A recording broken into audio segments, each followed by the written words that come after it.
Hello, this is TAW691 here once again. This video is going to be my GameCube collection. Of course, I have what most people have, GameCube, Game Boy player, bunch of memory cards, controllers and whatnot. Those aren't too enthusing, but here's my games. Show them to you. Of course, I have Resident Evil 4. I've completed this game. It's not bad. And then I picked up this exclusive from GameStop. When they first started putting GameStops in this area, there was only a few. And I picked up Resident Evil 1 and Resident Evil 0 for the GameCube. This is a special edition pack. Resident Evil 0 was very, very creepy. Resident Evil is just basically a remake of the PS1 version, but I don't know, in GameCube style. And then I have Spawn Armageddon. I also have this for the PS2. These games aren't bad. I think there was only one Spawn game that wasn't really all that good. And then, of course, I have this for the PS2. It's Blood Rain. It's the basic. Between the two, I'd have to say the PS2 version tops the GameCube version. Sometimes when they release games like that on different platforms, sometimes they look identically the same, and other times they're so completely different you favor the one that looks the best, as of which the PS2 version of that is the best. Anyway, here's Godzilla Destroy All Monsters Melee. This is a pretty cool game. You get a lot of different characters from the Touhou universe. And here's Gauntlet Dark Legacy. This was actually my first game that I ever bought for the GameCube. It's not bad. Actually, I kind of like the PS2 version a little bit better. Just my opinion. Then I have Soulcalibur II.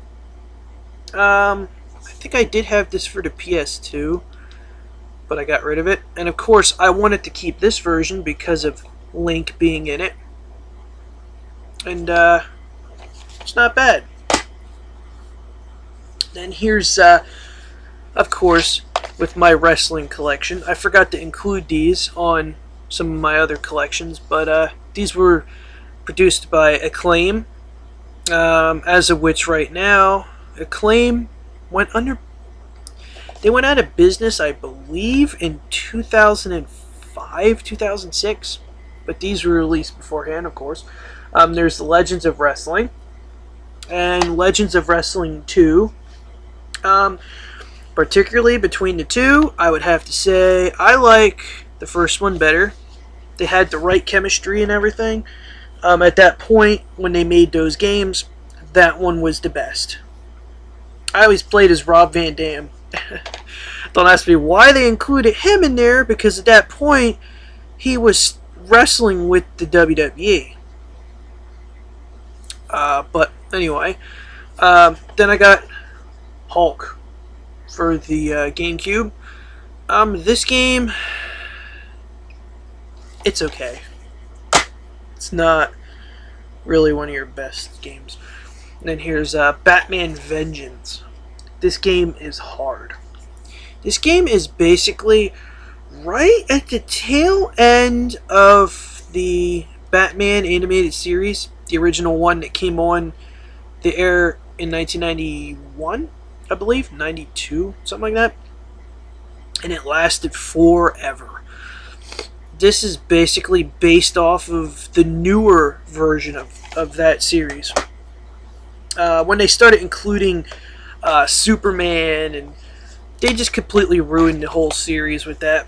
Then I also picked up SpiderMan. This game wasn't bad at that time. And I picked up SpiderMan 2.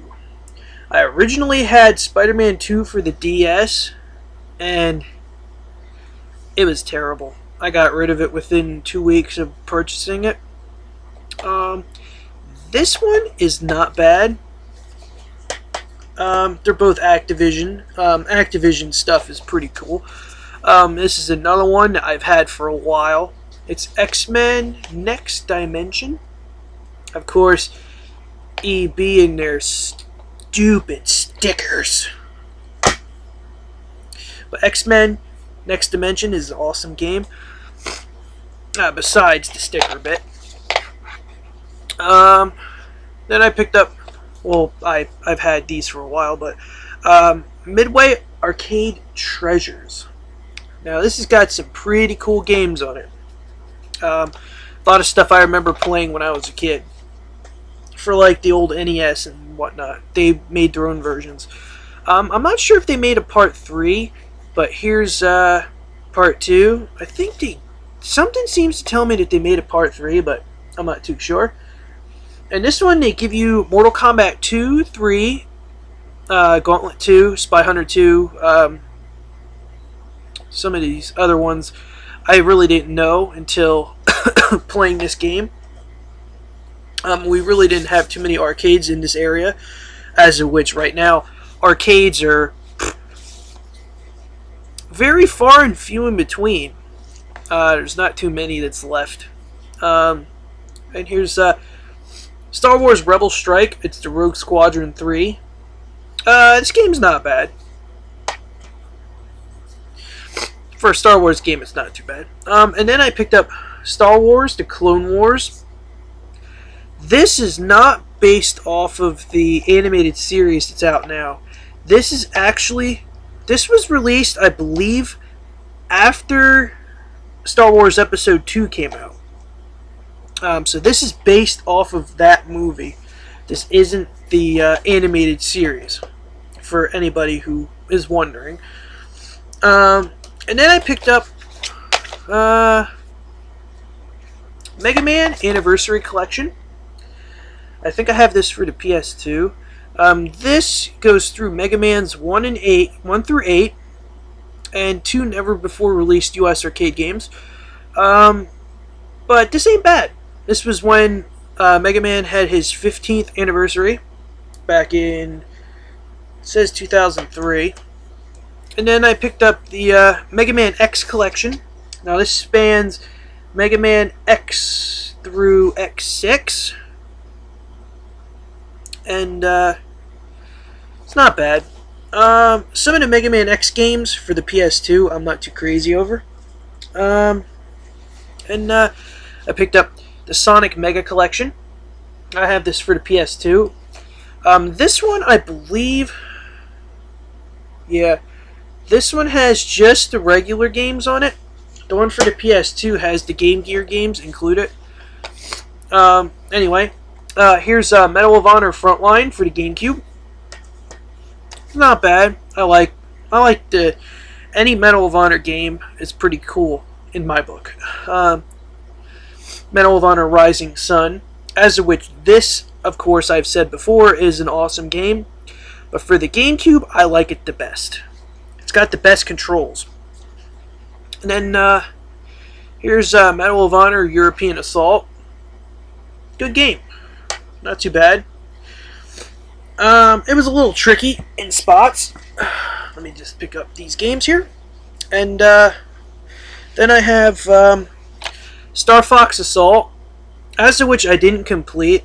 This game, it doesn't, I mean, it reminds me of Star Fox for the 64, but there's something different about it. And then here's Super Smash Bros. Melee. I don't think I have to say anything about that.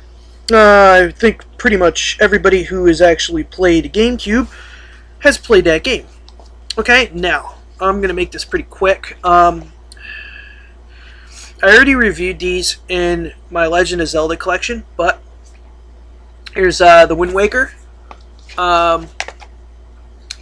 Here's the you get the bonus when you reserve the Wind Waker. It's the Ocarina of Time and Master Quest. The Collector's Edition. They give you all the old Zelda games. Legend of Zelda 1, 2, and Ocarina of Time and Majora's Mask.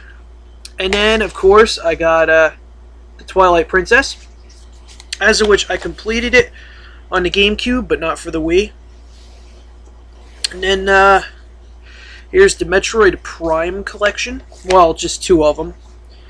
There's Metroid Prime and Metroid Prime 2 Echoes. They're not too bad. Metroid Prime 2 Echoes is hard on the GameCube.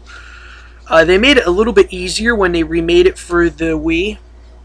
But anyway, here's Paper Mario, the Thousand Year Door.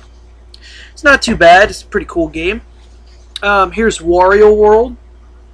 This game is highly addicting. The replay value is pretty good for some people. Here's Super Mario Sunshine. This game's not too bad. And of course, my all-time favorite game for the GameCube, Luigi's Mansion. And we're finally getting a sequel for the 3DS. We'll see how that turns out. Luigi's Mansion is also a classic. Okay, that's all my GameCube games. Until next video, this is TAW691 signing off. I'll see you.